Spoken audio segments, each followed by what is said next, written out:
개인 투자자들 또는 이제 채권 관련해서 관심을 가지시는 분들이 주목해 봐야 될 ETF들이 몇 가지가 있죠.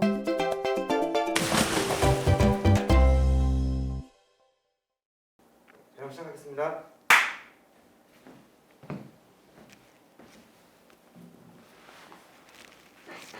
네, 안녕하세요. 하이투자증권에서 채권을 담당하고 있는 애널리스트 김명실입니다. 채권 애널리스트를 2008년부터 해오셨으면 정말 오랫동안 보셨는데요.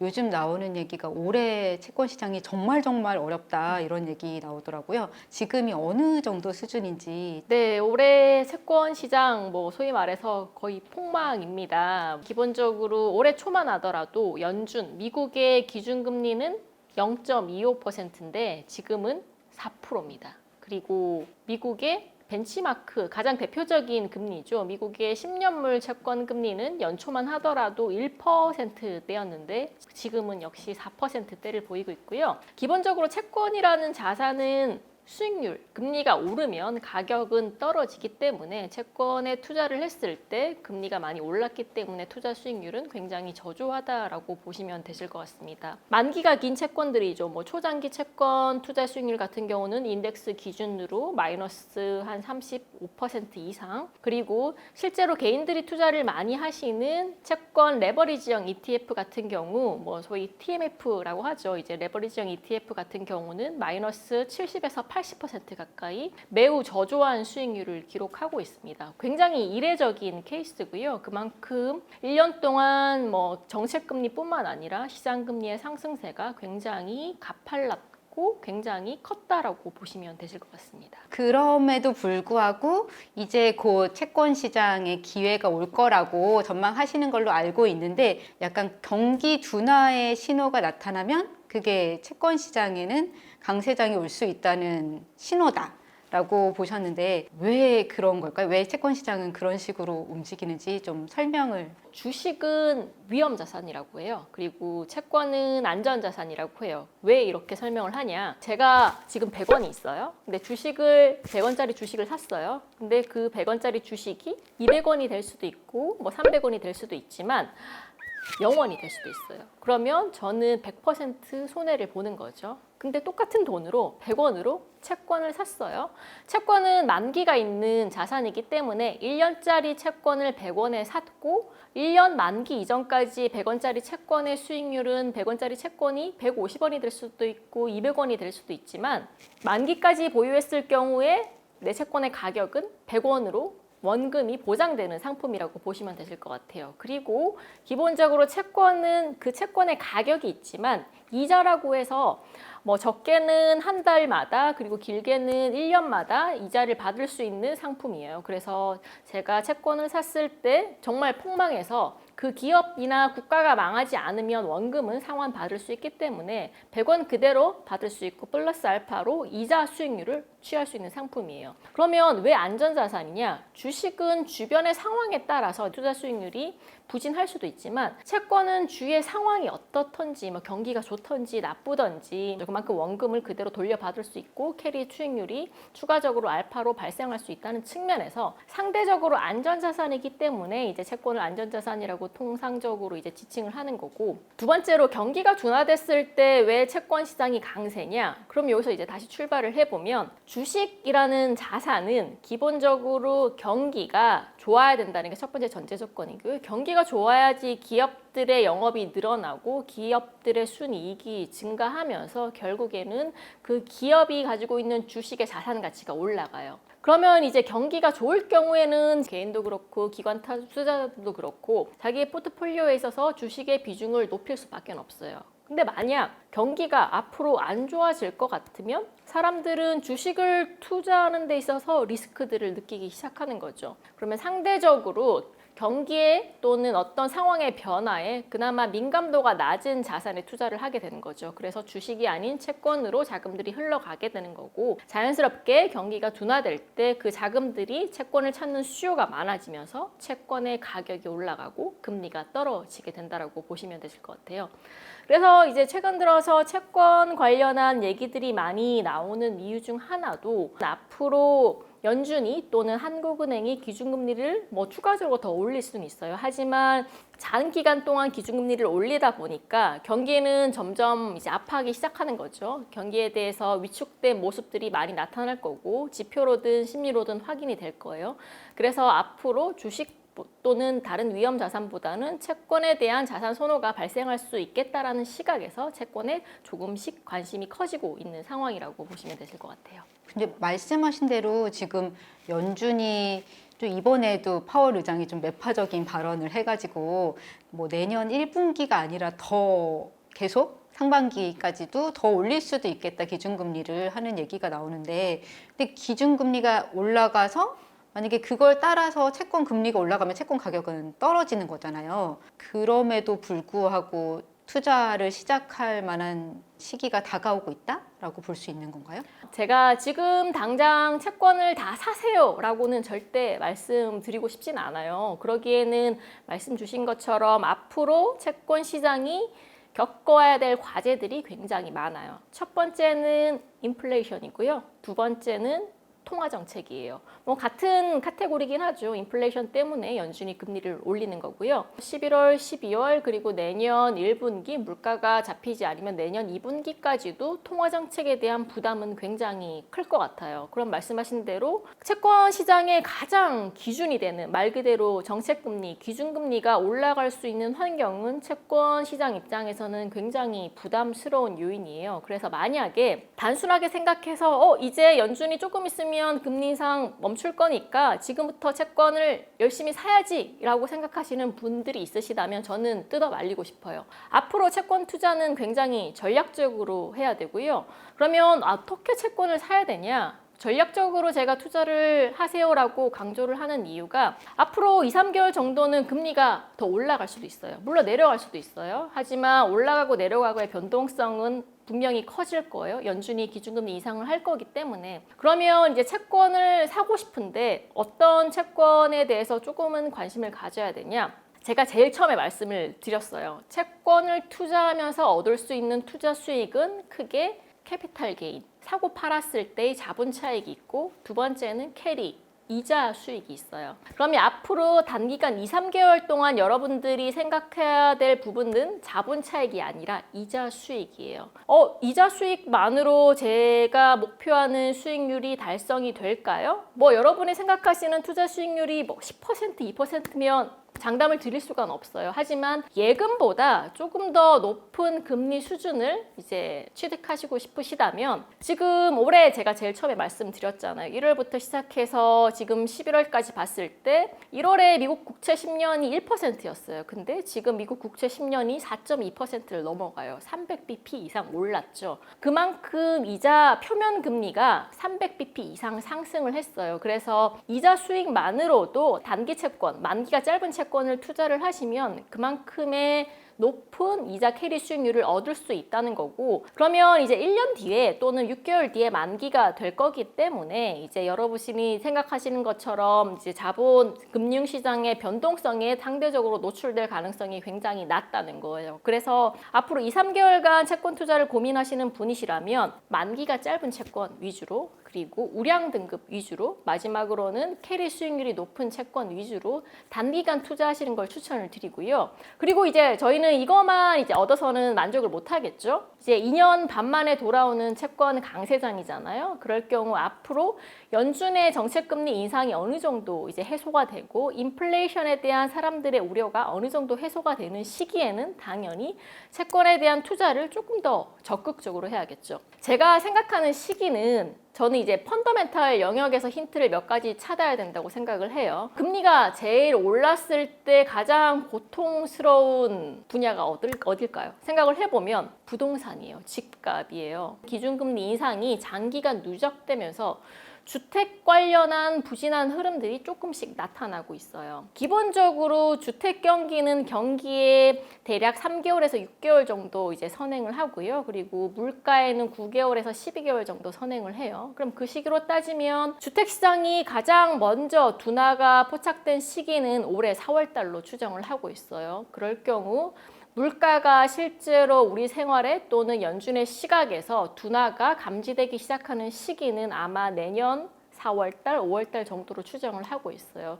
그 시기에는 연준은 기준금리 인상을 지금과 같은 속도로 하지는 못할 거예요. 물가에 대한 피크 아웃이 확인되기 시작하는 시기이기 때문에 연준은 기준금리 인상을 멈출 거고, 이제 시장에서 프라이싱을 할 지표는 물가가 아닌 지표의 둔화, 경기 침체 이런 것들에 관심을 가지기 시작할 거예요. 그럼 당연히 채권 금리는 그동안은 인플레이션 때문에 가파른 속도로 올랐다면 다음에 차례는 경기에 대한 부정적인 시각 때문에 다시 방향성이 아래쪽으로 하락 쪽으로 변화되기 시작할 거라고 보고 있어요. 그래서 그 시기 전후해서는 처음으로 돌아가 보면 이제는 캐리가 아니라 자본 차익을 위한 투자를 해야 되는 시기일 거고요.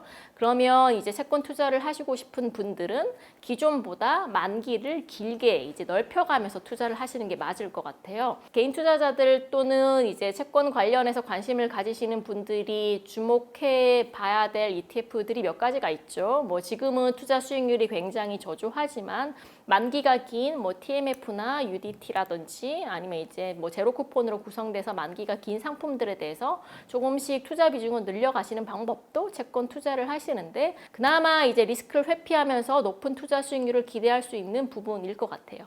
보통 그러면은 그런 ETF 같은 경우에는 목표 수익률이랄까? 어느 정도를 기대하고들 투자를 하시나요? 그거는 이제 사람마다 달라요. 이제 본인이 투자한 자산이 레버리지로 발생한 자산이냐 아니면 이제 순수하게 레버리지 없이 투자한 자산이냐에 따라서도 투자 목표치가 다를 것 같고요. 저는 그렇게 생각해요. 채권은 절대 위험 자산이 아니에요. 근데 올해 가장 손실을 봤던 ETF 중 하나가 서두에 말씀드린 TMF, 만기가 20년 이상으로 구성된 미국 국채예요. 그러면 이제 투자 수익률 올해 1월부터 10월까지 마이너스 70%, 80%를 넘어가고 있어요. 근데 금리가 이렇게 올라가는 상황에서 TMF로 자금 유입이 굉장히 활발하게 이례적으로 진행이 됐어요. 이제 사람들의 시각에는 이만큼 올랐으면 이제 빠질 때가 됐다. 그런 시각들이 굉장히 커졌다는 거죠. 그래서 화끈하게 투자를 하는 거죠. 3배 레버리지 상품에 대해서 투자를 해버리니까 그만큼 이제 투자 수익률의 기대 가치가 높았다는 건데 저는 기본적으로 채권 투자를 할 때 그렇게 높은 수익률을 지향해서 투자를 하시는 건 비추천을 드리고요. 그냥 지금 현재 시중은행에서 받을 수 있는 예금금리 플러스 알파 정도로 생각을 하시는 게 가장 맞을 것 같은데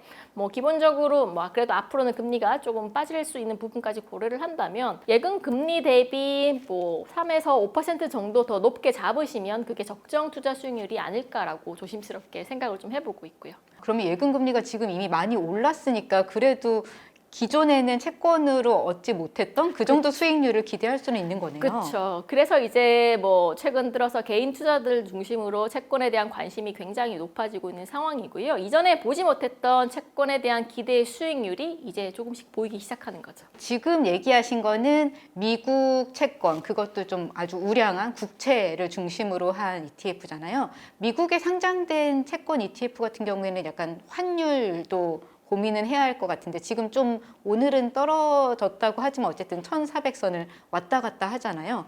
환율과 그 경우에 미국 상장 ETF 투자하는 거에 대해서는 좀 어떻게 전망하세요? 이게 두 마리 토끼를 잡기는 조금 힘들 것 같아요. 왜냐하면 그동안 이제 킹 달러라고 하죠. 달러 강세가 독주할 수 있었던 가장 첫 번째 이유는 연준의 고강도 긴축 정책이었어요. 근데 이제 저희들이 채권 투자를 고민하는 이유 중 하나는 연준의 고강도 긴축 정책이 멈추는 거에 대한 기대감이잖아요. 만약에 연준에서 긴축 정책을 조금씩 멈추기 시작하면 지금과 같은 강달러 현상이 장기간으로 이어지기는 조금 힘들 것 같아요. 그거에 대해서 조금 이제 리스크를 회피하시고 싶으신 분들이라면 국내에 상장된 미국 채권의 ETF들도 생각보다 종류가 굉장히 많고요. 두 번째로는 국내에 상장된 국내 채권형 ETF를 사시는 방법도 한 가지 이제 좋은 생각일 것 같아요. 지금 한국의 기준금리는 3%예요. 근데 한국의 10년물 채권금리는 4.2%고요. 뭐 3년물도 4.2%에서 3% 정도 범위 내에 머물고 있어요.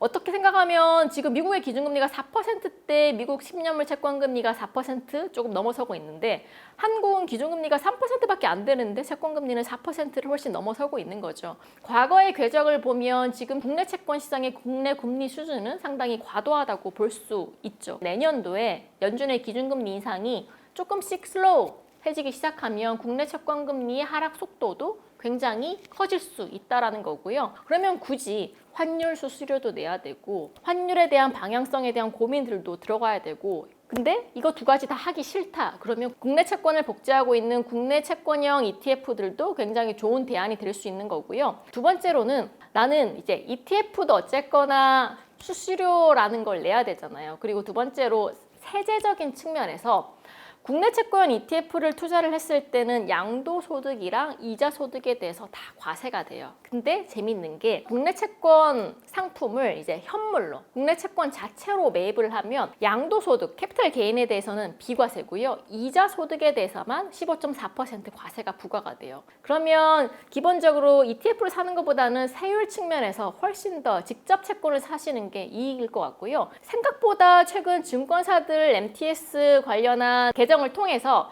다양한 채권들을 소액으로 매매를 하실 수가 있어요. 그래서 이런 직접적으로 ETF 상품보다 이제 채권 현물을 사시는 것도 또 하나의 추가적인 대안이 될 수 있을 것 같아요. 요즘 증권사에서 계속 뭐 그 FC 같은 걸로 좋은 그 우량한 회사채 나왔다고 사라고 그렇게 광고하는 게 오는데 약간 고민이 되는 게 요즘 워낙에 채권 시장이 자금이 안 돈다, 어렵다, 레고랜드 사태 얘기도 나오고 한전채 계속 발행되고 근데 발행하는데 그거 물량 다 소진 안 돼가지고 소화가 안 되고 있다 이런 얘기가 나오니까는 뭐 등급이 아주 우량한 회사채 뭐 아니면 한전채 아니면 여전채 같은 거 보고도 선뜻 이렇게 손이 안 가더라고요. 네, 지금 국내 채권 시장 특히나 흔히들 크레딧 시장이라고 하죠. 국내 크레딧 시장의 상황은 굉장히 안 좋아요. 레고랜드가 터지지 않았어도 분명히 국내 크레딧 시장은 문제점을 가지고 있었던 거고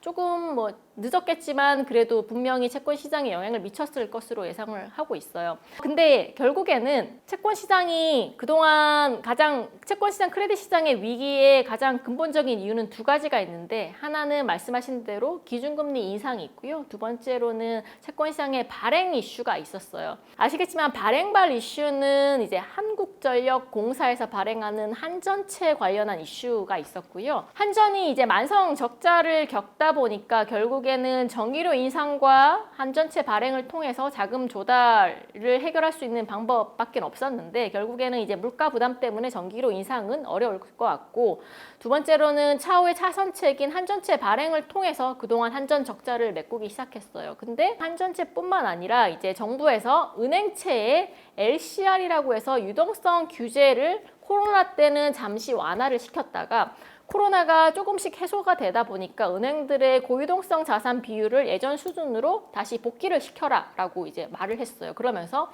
은행들이 고유동성 자산의 비율을 높이기 위해서 은행채들을 막 찍기 시작하죠. 그러면서 기존의 채권 시장이 소화할 수 있는 물량은 100이었는데 한전채와 은행채, 기타 관련된 회사들의 채권들이 급격하게 많이 발행되기 시작하면서 채권이 소화할 수 있는 물량 100을 넘어서서 120, 130까지 채권 시장의 공급이 풀리기 시작하는 거죠. 그러면 수요와 공급 법칙에서 수요는 그대로인데 공급이 늘어나면 당연히 가격은 떨어지고 금리는 올라갈 수밖에 없어요. 그럼 이게 언제 해소가 되냐? 근데 생각보다 정부의 대처는 굉장히 발빨랐고요. 10월 말부터 이제 채안 펀드라고 해서 채권 안정 기금 관련한 펀드가 다시 조성되기 시작했고 그 이후에 50조 원 플러스 알파의 유동성 공급 정책 그리고 최근에는 은행권들 위주로 95조 원 정도 자금 지원 정책이 결정이 됐어요. 정부에서 이제 채권 시장이 채했으니까 소화제를 막 먹여주기 시작하죠. 근데 소화제를 먹는다고 해서 이게 바로 해소가 되는 건 아니에요. 시간이 걸릴 거고요. 눈여겨보고 있는 채권은 우량 등급 회사채일 거예요. 아마 이제 뭐 2년, 3년 만기에 AA 등급 이상의 우량 회사채들인데 망하지 않아요 라고 제가 100% 확신을 드릴 수는 없지만 망할 가능성들은 굉장히 낮을 거고 상대적으로 만기가 짧다 보니까 이들 회사채 같은 경우는 뭐 중간중간에 이제 가격 변동은 있겠지만 만기까지 보유하시더라도 이미 높아진 이자에 대한 메리트가 커서 이자 수익 만으로도 굉장히 우수한 투자 수익률을 달성할 수 있는 채권 상품이라고 보시면 되실 것 같아요. 내년 뭐 상반기 말 아니면 하반기 말에 뭐 미국채 뭐 10년물 금리든 아니면 기준금리가 어느 정도 가 있을 것 같다 이런 숫자도 혹시 지금 미국 기준금리가 4%죠. 저희들이 예상하기로는 11월 FOMC를 기점으로 해서 뭐 연준이 생각하는 최종적인 정책금리, 그러니까 기준금리 인상의 정점 수준은 높아질 것으로 보고 있어요. 그래서 올해 이제 12월 FOMC에서 50bp 정도 금리 인상을 할 것 같고요. 그리고 내년도 2월, 3월 해서 각각 25bp 인상을 전망을 해서 최종적인 연준의 전체 금리 수준은 5% 정도로 보고 있고요. 그럼 문제는 이제 미국 국채 시장 금리인 거죠. 기본적으로 국채 시장 금리 전망을 할 때 저희들이 가정을 하는 건 첫 번째는 물가예요. 물가의 피크아웃이 이제 시장에 확인되는 시점이 언제일까? 결국에는 물가, CPI든 PC든 코어 PCI든 기준금리 수준을 하회하는 시기가 언제가 올까? 그 시기는 내년 1Q 말에서 2Q 초반으로 보고 있고요. 그 순간부터 시장의 금리 방향성은 아래쪽으로 전환될 가능성이 높아요. 근데 그렇다고 해서 그럼 지금부터 미국채 금리가 이제 1월부터 10월까지, 11월까지 한 375bp, 400bp 올랐으니까 그럼 연말까지 다시 400bp 떨어지나요? 절대 아니고요. 아까 앞서 말씀드렸다시피 연준은 미국은 내년 내내 5%라는 기준금리를 갖고 갈 가능성이 높아요. 왜냐하면 물가가 연준이 생각하는 목표 범위 수준으로 도달되기까지는 내년은 적어도 힘들 걸로 보고 있고요. 연준이 생각하는 물가 목표치는 2%예요. 그 수준까지 돌아가는 시기는 내년보다는 내후년이 될 가능성이 높고 그 이전까지 미국은 기준금리 인하를 하기는 굉장히 어려울 거예요. 그래서 미국의 연준의 기준금리가 5%로 유지되는 한 미국 국채금리가 이전 수준처럼 2%, 1%로 되돌아갈 가능성은 적어도 내년은 어렵다는 거고요. 그래서 내년도 연말 기준으로 미국 국채 10년물 금리는 저는 4%를 조금 하회하는 수준에서 클로징을 하지 않을까라고는 보고 있어요. 그래도 굉장히 매력적인 거죠. 지금부터 시작해서 미국 10년물 금리가 뭐 대략 한 4.5%까지 올라갈 거예요. 근데 연말 기준으로 내년 연말 기준으로 미국 국채 금리가 4%를 하회하기 시작한다면 적어도 50bp 이상은 투자 수익률을 얻을 수 있다는 거죠. 근데 단순히 이거는 50bp가 아니라 만기가 길수록 50 곱하기 자기가 산 채권의 만기를 곱하면 그게 연간 채권 투자 수익률인 거예요. 그러면 만기가 길수록 내가 얻게 되는 채권의 투자 수익률은 더 커질 수밖에 없고요. 그래서 제가 말씀드리고 싶은 부분은 내년 1Q 말부터 조금 걱정이라면 내년 2Q 초반부터 채권에 대해서 조금 만기가 긴 채권들을 투자하시는 것도 좋은 방안이 될 수 있을 것 같아요. 그런데 지금 듣다 보니까 내년 내내 연준이 5%를 유지한다면 한국은행 기준금리도 상당히 높은 수준에 계속 있겠네요. 네, 그쵸. 지금 한국은행 기준금리가 3%고요. 그리고 이번 달에 이제 금통위가 있고, 그리고 이제 내년에 금통위가 또 있죠. 한국은행의 기준금리는 저는 제가 생각하기로 연말은 3.25 정도로 보고 있고요. 내년도에 3.50%에서 이제 기준금리 인상에 대한 패스를 클로징을 할 것 같아요. 그럼 왜 연준보다 이렇게 기준금리 인상의 폭을 낮게 해도 괜찮냐?